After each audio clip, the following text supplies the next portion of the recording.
I'd like to welcome you to our panel discussion on careers in research, translation, and commercialization. This workshop is part of the Academic Job Search Series and is co-sponsored by the Graduate School. Welcome to our co-host from the Grad School, Melissa Bostrom. And I'd like to begin by thanking our panelists for taking times out of their very busy schedules to join us this morning. We really appreciate you sharing your advice with our postdocs and graduate students. And our panelists are Paul Cray, PhD, is a senior fellow in the Duke Office for Translation and Commercialization, or OTC. He's also a senior lab research analyst in the Department of Surgery and was previously a Duke postdoc associate. Daniel Lowe, PhD, is assistant director for Duke Capital Partners, which is part of Duke OTC. As a Duke postdoc, he worked with the Capital Partners team as an associate and then as lead PhD associate.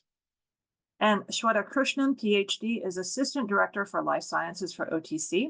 She also manages the OTC Fellows Internship Program, which I think we'll be hearing more about today. And Shweta received her PhD in Pharmacology and Cancer Biology from Duke. And Lily Yang, PhD, is an OTC Senior Fellow and a postdoc in the Department of Biomedical Engineering. So I'll ask the panelists to introduce themselves and briefly fill us in on their background, and then we'll start with the questions. Some of you submitted questions in advance, so we'll start with those. And then, of course, feel free to post questions in the chat or unmute yourself. So welcome, everyone. And if we go in alphabetical order, Paul, would you like to begin? Sure. Hi, thank you very much for the introduction. As Molly said, I'm Paul Cray. I'm a third-year early-stage investigator now. I transitioned out of the postdoc role into the senior lab research analyst role. And then I'm also a senior fellow in the OTC program. This is my second year with that program, and I've been happy to take any questions. Thank you, Paul. And so next, perhaps we can hear from Daniel. Sure. Yeah. So Daniel Law. So I started my postdoc in end of 2019, and essentially in Dr. Scott Floyd's lab in radiation oncology. Spent quite a few years there, and then recently transitioned into the role at Duke Capital Partners. And so just a really quick background on Duke Capital Partners, we essentially invest in companies or startups that are affiliated with Duke University in some ways. Not always, Duke spin-outs, but anything that has, potential connections to Duke. For example, a Duke alum who started companies, and now we get to kind of invest in the companies. So it's pretty exciting to be sort of sit between sort of the academic world and the investment world here. So we are affiliated with Duke. For example, I'm a Duke employee, but we're not 100% within the university as sort of we're not really listening to what the university does in type of investments we make, because obviously, we have to be independent in our thinking. So there's sort of an interesting dynamic here for sure. Thank you, Daniel. And next we'll hear from Shweta. Hey everyone, so I'm Shweta. I'm, like Molly said, I'm one of the assistant directors in life sciences at OTC. There's actually one correction to my introduction that I should make, and that reminds me to probably change my bio online, is that I no longer manage the fellows program. I started it at OTC, and I managed it for quite a while, for about 4 years. But now that's, I have passed on the mantle to someone else within the office. But, in brief, basically, my job, we do liaise with Duke Capital Partners as well, now that we're all under the same umbrella. But my essential job is to work with Duke researchers, physicians who come up with ideas, research data, and help them understand if it has commercial potential, if it can be patented, and then try to translate those inventions into the commercial world, either via partnering with an established company or spinning out a startup company. Super. Thank you, Shweta, and thank you for the clarification, although I hope you can still give a little background on the fellows. Oh, yeah. I can definitely do that, yeah. Thank you. And finally, we'll hear from Lily. Welcome, Lily. Thank you, Molly. Hey, everyone. I'm Lily. I graduated from Duke last year with my PhD in mechanical engineering and material science. And I started a postdoc in the biomedical engineering department. And I have worked with in the OTC Fellow Program since 2021, and I'm now a senior fellow, and I'm happy to take any questions you may have. Super. Thank you very much, everyone, for the introduction. So our first question is, your jobs involve research, administrative, and management responsibilities. Can you describe those responsibilities a little bit and give us an idea of a typical day? Paul, maybe we'll start with you once again. Sure. Yeah, so with the fellows, the way it works is it's a part-time position with, in addition to your regular duties as a researcher at Duke, and in which you're given either an invention from someone from Duke, and then you're tasked with going out and assessing the technological landscape for that particular invention or idea, and then also whether or not there's an established market for it and how established that market is. So just going out, looking at all the different aspects of a particular idea or invention. Some of them are more established than others in terms of how much material they're going to give you. And it's a bit of a puzzle to put all the pieces together to see where it fits in the space. But I do that in addition to my regular work, so I still do all my bench work, and doing the time management is really critical for making sure that I keep on top of doing all of the research for OTC as well as my own research. Yes, thank you, Daniel. I was thinking that both you and Daniel and Lily basically have two jobs, or Daniel had two jobs when he was a postdoc. So Daniel, maybe you can talk about your responsibilities since they're a little bit different from everyone else's. Sure. Okay, so I guess I could break it down to different buckets, just kind of give you a typical day and what my responsibilities are. So most of my time is spending on sourcing deals, screening the deals, and due diligence and managing a group of associates. So if I could go to each one of them a little bit in detail. So sourcing deals, essentially just, finding the companies that could potentially have Duke connections, startups that we could potentially invest in, and that involves a lot of just connecting with everyone. So obviously, Molly, that I try my best to kind of connect with tons of people. I love doing that, right? So that's kind of why I'm end up with all of in these sort of events, and which I obviously love. And the screening aspect, and that involves a lot of active listening, observing people, and hearing their pitch, and just kind of seeing if a company could potentially move forward for an investment. And obviously due diligence, that involves a lot of research, deep dives into just sort of, say if it's a therapeutics company, lots of, mechanism of action for the drug. If it's, a tech company, just a lots of, what is the market and what is the potential customer, et cetera. And for the sort of management aspect of it, we have about 30 associates. And so there's a lot of fitting what each of the associates, I guess, abilities and what they like to do to the tasks that at hand here. And so we have 30 brilliant associates. That's, there's a lot of just understanding what they like to do, because we know that what drives them is sort of, what they love doing, right? So I think that would be sort of my typical day, and obviously no day is the same, but if I could just kind of generalize, that's what it looked like. Thank you, Daniel. Shweta, how about you? Yeah, so it's really hard to generalize in these jobs because no day ever looks alike. But I would say that almost every day there are majority of my job involves meeting with the new inventors, right? Talking to them about their research, understanding their research, their vision for what problems does this solve and where they would like to see it go. Educate them about the patent process and next steps. And then a good chunk of the portion may be spent kind of talking to new companies that are interested in any one of the technologies that I'm managing. So kind of talking to the company about how we might complement their products or their research. And then a part of my day is spent negotiating agreements. So there's all kinds of legal agreements that I have to work on. So some of them might just be like a confidentiality agreement, an interinstitutional agreement where more than one institution was involved in the conceptualization of the intellectual property. And then there's licensing agreements where we have a company on board who wants to develop the product further and actually bring it to market.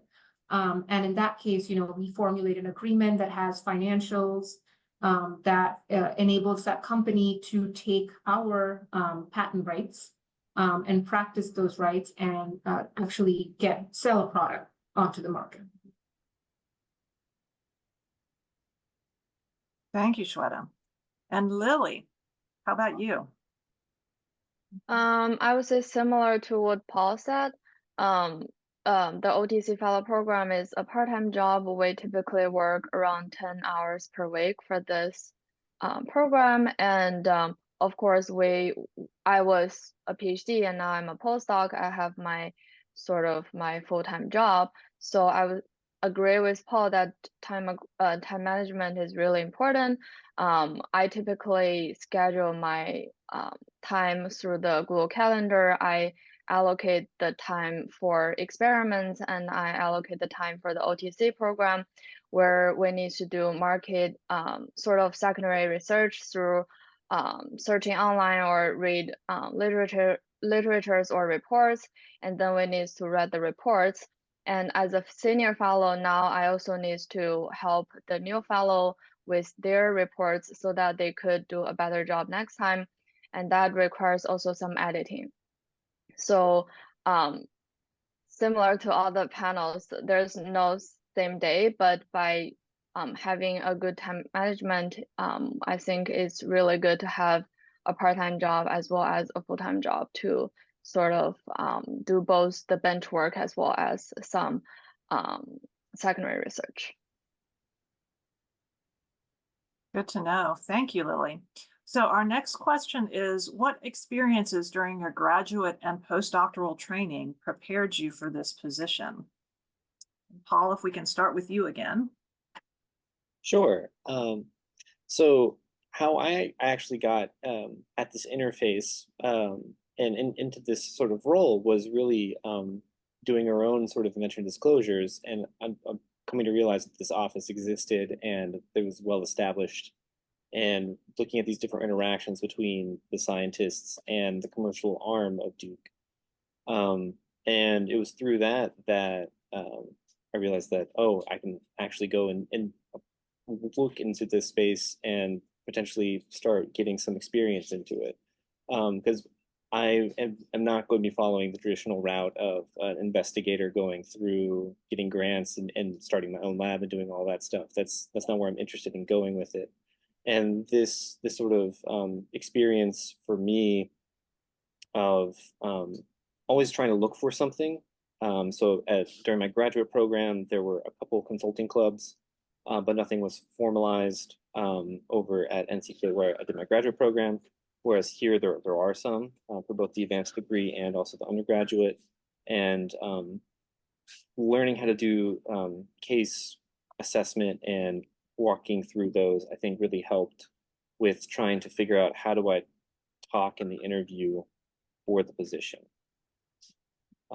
So I would say it was just an interest in trying to look at more of the business side of science than anything else. Thank you, Paul. Daniel? Sure, yeah. So I say, so the question is, what experiences in grad school and postdoc helped me prepare for this position, right? So I think, the graduate, so my graduate PhD was in toxicology, which actually turned out to be pretty useful because most of the companies we're looking at right now, if it's a life science biotech company, it will be sort of in the preclinical stages. And so that was actually kind of useful to have those basic understanding in pharmacology, toxicology, et cetera. And also, what was interesting is I was in a very big lab in my PhD, and we had like 15, 17 people. And so I had to learn how to sell my research to my PhD advisor. Otherwise, it would just, it would never move forward. And so I had to make sure that he understands this is how important this was that I was doing. And it actually turned out to be, in a big overlap between that and the stuff I'm doing right now, which is that I look at people's, presentation style and look at people's, essentially their pitch to understand, if it's what is important here, why is it worth investing in? So that was also kind of helpful to have that experience. And then my postdoc was also in the sciences, brain tumors. So that really turned out to be really helpful because at Duke, at a lot of the companies I look at are in cancer space, and so some domain expertise was also really helpful to have. Super. Thank you, Daniel. Shweta? Yeah, so I mean, like Daniel said, my graduate work was also in the life sciences. So I got my degree in pharmacology and cancer biology, which was very helpful to me. It's very helpful to me today because I work with investigators in the life sciences area. So understanding their research, being able to talk to them intelligently about their science, understanding their mouse experiments and their in vitro experiments, etc. So it's hugely helpful because a major part of my job revolves around understanding their research and then figuring out what could be the next steps if it has any commercial potential. And during my postdoctoral training, I actually did an internship at that institution's tech transfer office, I think, which really prepared me for this role because that was what exposed me to the tech transfer world and understanding like what kinds of jobs are available there. Excuse me, it exposed me to like the business side of science, kind of starting to understand it's really cool, but why would somebody want to pay for this question, right? Because that's the question that we ask to investigators, because it's one thing to have a really interesting, exciting scientific discovery, but that is not the same as wanting to actually make a product out of it and sell it because, you have to be clear about why would somebody pay money and why would somebody buy your product over what's already out there in the market today. Good questions. And now Lily, who is our representative from engineering.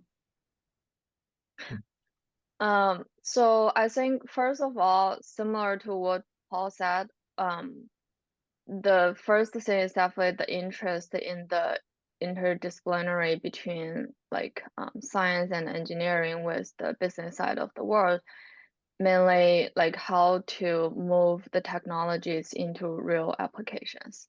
And so in my first year of PhD, I was really interested in this aspect. So I joined the consulting club at Duke. And so that helped me to accumulate some experiences and helped me prepared for the interviews of the OTC Fellow Program. And in terms of how to prepare me for the work in the OTC program, I would say the best thing for PhD training is the ability to quickly learn new things. And because in the OTC Fellow Program, you would need to learn this new biotech from these inventors, and you will need to help them analyze their advantages and their challenges in a really short time frame, like in a few hours. So the ability to learn new things quickly through secondary research is a really necessary skill set to do this job well. Thank you, Lily. And our next question is around advice for a postdoc or graduate student who would like to move into one of these positions. And so this might be a good place for Shweta to talk about the Fellows Program. Yeah, and actually, given that Paul and Lily are more current with it, please, feel free to chime in. But basically, the Fellows Program is an excellent way for you to expose yourself to the business side of science. So, you're as well as the whole IP, the intellectual property world, right? So I would highly recommend that, as a postdoc or graduate student, you want to try to, get an exposure to this fellowship, mainly because, you don't know whether you really like something unless you try it, right? Like in theory, this might sound like a lot of fun, but once you start doing it, you might realize that you actually like, being in the lab more. So you can't really, you can't really analyze how it fits into your future goals until you give it a shot. So I do know that there are some classes offered as well that are that revolve around the same concept. I want to say that Barry Myers used to have a class called Invention to Application. And I'm not sure if it's still offered anymore, but that's something that I would look for. Like there are graduate level courses that are offered. And INE also has a graduate certificate in innovation and entrepreneurship that you could check out. But I would still say, maybe I'm biased, but I would still say that the internship is probably going to give you the most hands-on experience, right? Because you're going to actually have to evaluate these technologies and you're going to get feedback on the questions and the research that you've done. And it really kind of helps you, get your feet wet and understand really what the work entails and how to kind of navigate your thinking from the, asking the scientific questions to then asking, okay, this is the science, is it solid enough? And then is it solid enough to stand the test of the market? Yeah, I think FUPA has some courses you might be able to take, right? I'm not sure if you can take them for free. Like I'm not clear on. Like as a graduate student, are you able to do that? Yeah, I think you might be able to do some. I've known some PhD students that have done that. So who were in our cohort, our DCP associate program, which, oh, there you go. So I will talk about the DCP associate program if I may. So we also have a similar program as OTC Fellows. We just call them DCP associates. They do similar work, and one great representative here we have is Grayson. He's been doing great, and he loves his work. He did not pay me to say, and I did not pay him to be here. So I think we're all good here. And so I think we have, like I said, 30 associates, and we pay from all over the university. It is fairly competitive, but I think we really look for a good fit to kind of to our team. And I think a lot of times these type of internships are necessary for folks to get in the door into the investment side of biotech, and or just any sort of, sorry, not just biotech, but any of the sort of investment roles. And I think that's, yeah, unfortunately, a lot of them are unpaid. And so that's kind of one downside to some of these line of work, because it's just so hard to get in the door. And so, but having a PhD always is not always required, but it's very highly desired for these line of work, because not because of the very specific knowledge set the PhD might have, but also just because of the ability to self-teach and to learn quickly what is needed to kind of make that investment or understand the investment. So, yeah. Super. Thank you, Daniel and Shweta. Paul and Lily, do you have anything to add from your experiences? Lily, you want to go first? Sure. I think the previous conversation reminded me that, so for the fellow program, we will get feedback, definitely. First of all, we will get feedback from the managers or the senior fellows about our reports, so that we could put in more insights every time. Excuse me. And secondly, we will also get feedback from the inventors whom got the reports from us. They will say that they're really satisfied with our reports because we provide great insights about their product in terms of whether they could commercialize their product and so on. So this is also I would say rewarding process, and at the same time we could learn a lot more than just taking a class. So I echo the previous point that the internship opportunity is definitely the best way to get hands-on experiences. Yeah, and echoing that, like I think thinking about the the DACC, the Advanced Program Consulting Club, just getting an idea, a handle on that rapid thinking for doing that, the transfer learning that you're taking those skills for literature review, doing deep dives into the science really, really fast, and getting a good handle about what is the forefront of a particular space. And, you know, echoing what Shweta was saying, getting an idea about whether or not this is going to progress in a way that becomes a commercialized, you know, idea. That sort of thinking, I think you can practice that in your own literature review, seeing where the gaps are and where an idea would pop up would be good advice for trying to prepare yourself to go into an interview for one of these positions. So just looking at how would I go about thinking about the opportunities that are present with this gap in the literature that is being filled by this particular paper, technology, idea.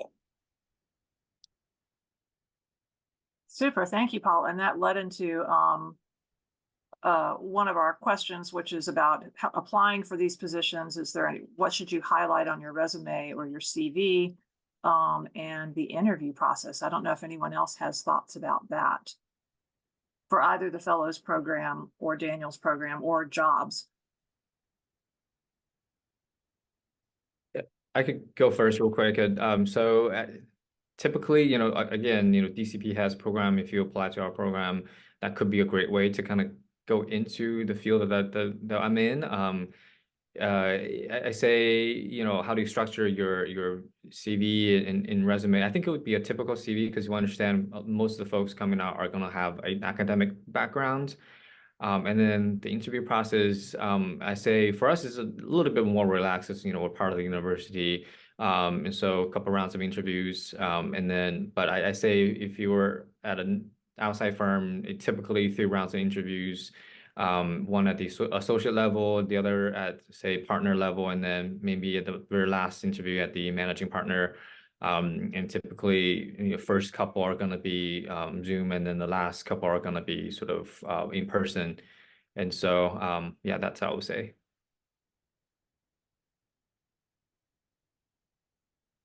Thank you, Daniel. Any other words of wisdom? Yeah, in terms of like what to highlight on your resume, I would just say that for the Fellows Program, you would definitely want to highlight like any kind of writing experience you have. You want to highlight any kind of extracurriculars that you've been doing, because that highlights time management, you know, that you can manage your time effectively, both within the lab as well as activities outside of your lab. And it shows kind of, you know, you can commit and you can follow through.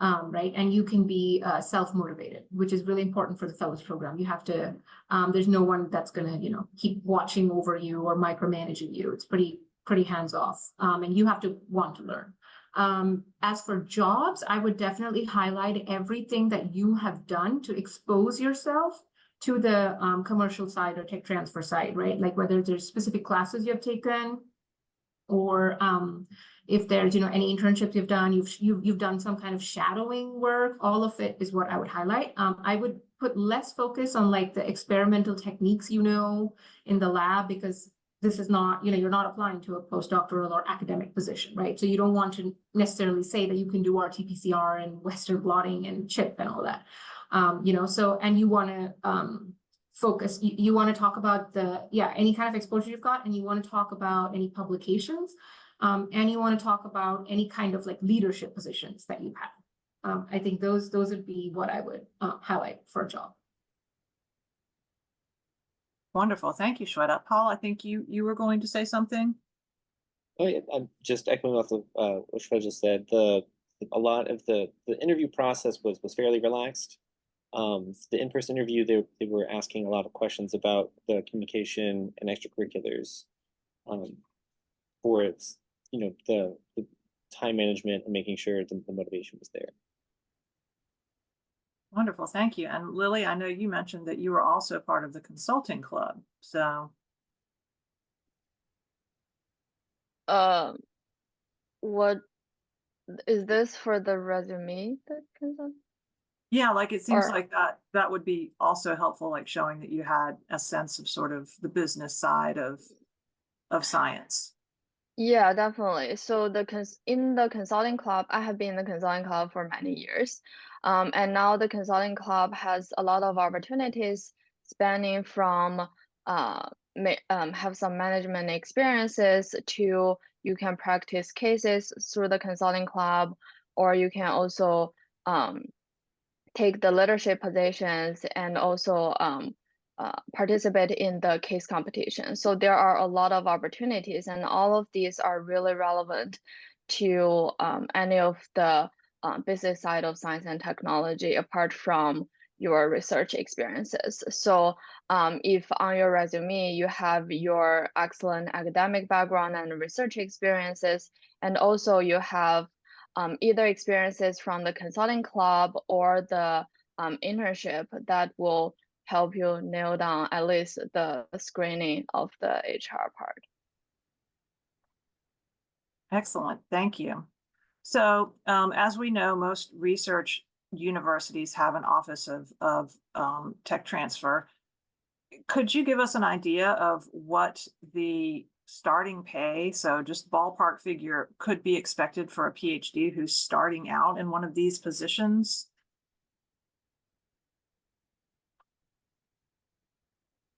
Yeah, I would say around like, it depends on the university, right? So like Duke is a private university. If you go to UNC, that's public. And so you can expect definitely a variation from that regard. I would say that you can definitely go to autumn.org. That is the professional association for technology transfer. And we actually have the autumn conference going on right now. But if you go to their website, they have all kinds of resources. They have like this, and they also have a salary graph of PhDs and where they lie in like different kinds of universities. But I would say like anywhere between 60 to 80 is a fair assumption. Obviously, like a private university is going to pay more, is what you would expect. Super, thank you. And how is that spelled? It sounded like autumn, like the season, but that's Yeah, AUTM.org. AUTM.org. Great, thank you. That's an excellent resource. I didn't know about that. It's pretty useful, yeah. I say if it's sort of, the way I think about it is at like, if you're not in New York, whereas sort of most people who are doing investments a lot of people are in New York, but if you're not in New York, you probably expect something between 90 to 120 to start. And then if you are in New York, obviously the cost of living is much higher. You're probably expecting somewhere between 150K to 180K to start.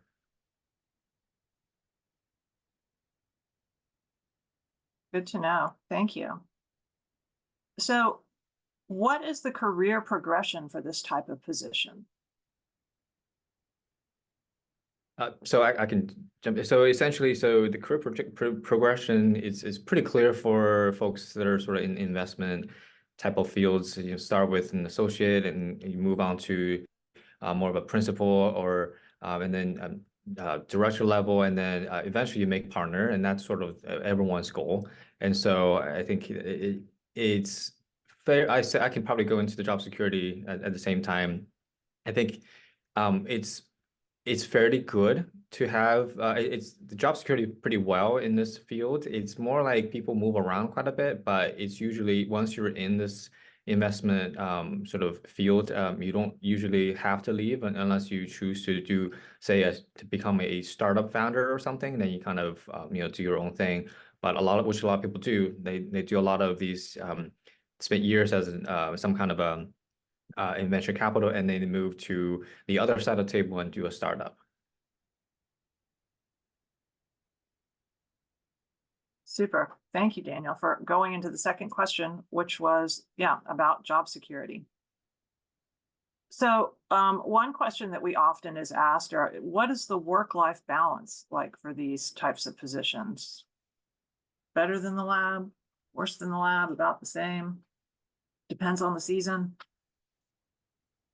I would definitely say it's better than the lab for sure. At least so remember, I'm not, Daniel is talking about the investment world. I'm talking about the tech transfer world. So yeah, I mean, it definitely is a lot better than the lab because you are not expected to work on weekends. You are not, really, unless you're in the fellows program, of course, that is different because you might be working on the weekend to get your reports in. But when you're actually working in this field, there is a lot of flexibility as well because you can, kind of you're in charge of your own meeting schedule. You can kind of, some of it can be done remotely as well.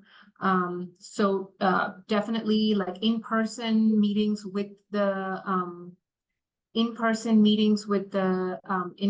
is very useful because that face-to-face interaction, going to their labs, kind of, going to their area of work, their niche within the university is helpful. But yeah, I would say the work-life balance is much better than. You're always going to have the occasional fires that come up on the weekend, but it's not a regular thing. It's not something that you're expected to do every weekend. It is mostly a 9-to-5 job. Great, thank you, Shweta. Does anyone else have anything to add? Yeah, I could say that if for us, well, since I'm part of the university, it's much better. But I know that for most of my peers in the investment world, the hours are a lot worse than in the lab, actually, unfortunately. So you're expecting probably somewhere between 50 to 60 hours a week. And then just because, a lot of times the field is very competitive and you're expected to work on the weekends because quite honestly, some things could happen over the weekend and whatever deal that you have left on Friday might not be the same on Monday. So you just have to kind of keep up with what's going on. And so unfortunately that's the sort of part and parcel of the field. But fortunately we're part of the university, so it's a lot better than better hours than that. So yeah. Good, thank you. And we have a question from Kayla in the chat. If you can't get a job in translation and commercialization right away, say right out of a PhD, and don't want to do a postdoc, are there industry jobs you would recommend as a good stepping stone to ultimately end up in translation and commercialization? There are actually some postdocs that are geared towards tech transfer. I know that, for example, UNC has a postdoc, I want to say from the Eshelman Institute for Pharmacy. They have a postdoc that is specifically for people who want to get into tech transfer. So it's like a one or a 2-year fellowship, right? And then the NIH also has something similar, which is like a postdoc geared towards people wanting to get into translation and tech transfer. So I would explore those. Industry, not really, because like, an industry postdoc is a whole other ballgame. And once you enter the industry postdoc, you're going to get exposure to the industry side of things. So you can definitely see the commercial aspects from there. And you might be able to kind of make your way back to tech transfer from an industry position. But the ones that are more directly applicable are these postdocs. Mm-hmm.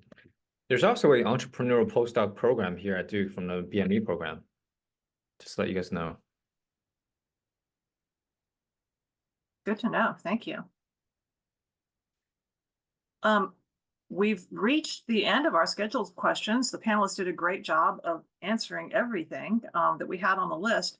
Do we have any questions from the audience before we pick on Grayson and make him tell us about his experience?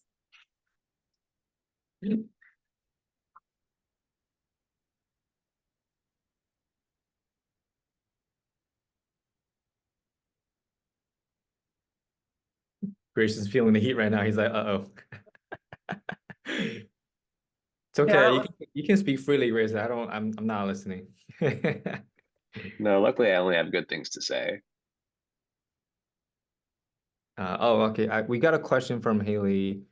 I don't know who's this addressed to, but maybe do you accept applicants from the fellows program? Oh, this is one question for Shweta, I think. Yeah, no, we don't actually. So that I think the fellows program applications come every August, September. That's the time frame. So it's once a year that the applications are open. Yeah, and for But us, you want to keep a lookout on our website. They usually say that when they're accepting new applications. sorry to interrupt. I was gonna say we generally accept mostly year round, but we do have times where we onboard tons of associates at the same time. So, but we always take resumes year round. And that's the Duke Capital Partners program. And I will say I have heard in the past that UNC will accept Duke postdocs into their program. I'm not sure if that's still the case, but they have in previous years. UNC also has a sort of similar investment vehicle. They just called CAN, Carolina Angel Network. So that's a great way of, for UNC folks to get involved, as well as I know some folks are involved for both schools, so that could be one interesting way to get involved. And there's also some local VCs that where you can get into with fellowship programs like Hatteras, Pappas, etc.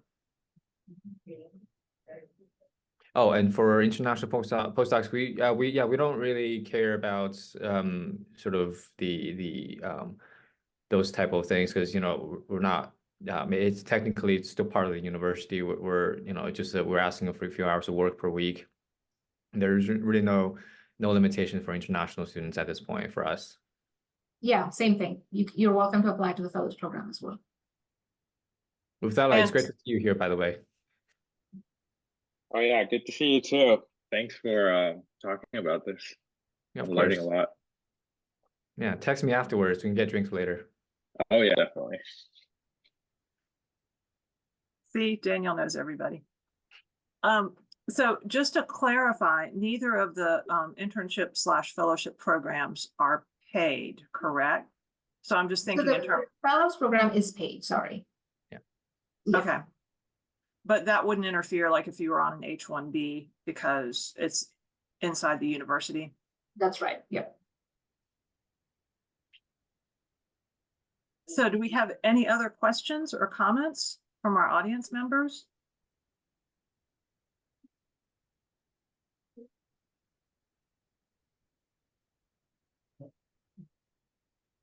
Let's see. I'm gonna put my LinkedIn in the chat just so that people can connect. Is that helpful to have my LinkedIn in the chat? Absolutely. Okay, give me 1 second here. Here we go. Thank you, Daniel. I put in mine as well. Thank you, Lily. Yeah, like You should be able, I'm trying to get mine, but it's not letting me copy paste the link.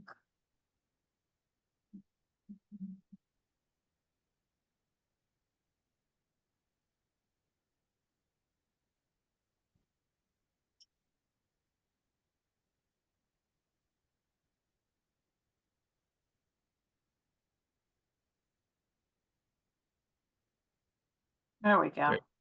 Yep.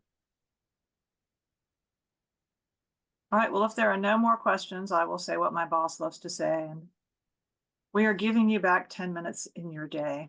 Thank you so much to our wonderful panelists, Paul, Daniel, Lily, and Shweta. We really appreciate the wonderful advice you've given us today. And we look forward to joining you on LinkedIn and possibly for drinks later on. I think Daniel said he's buying, so just kidding. Sure. All right, All right. thank you so much, everyone. Have a good rest of the day. Thank you. Bye-bye. Thank you.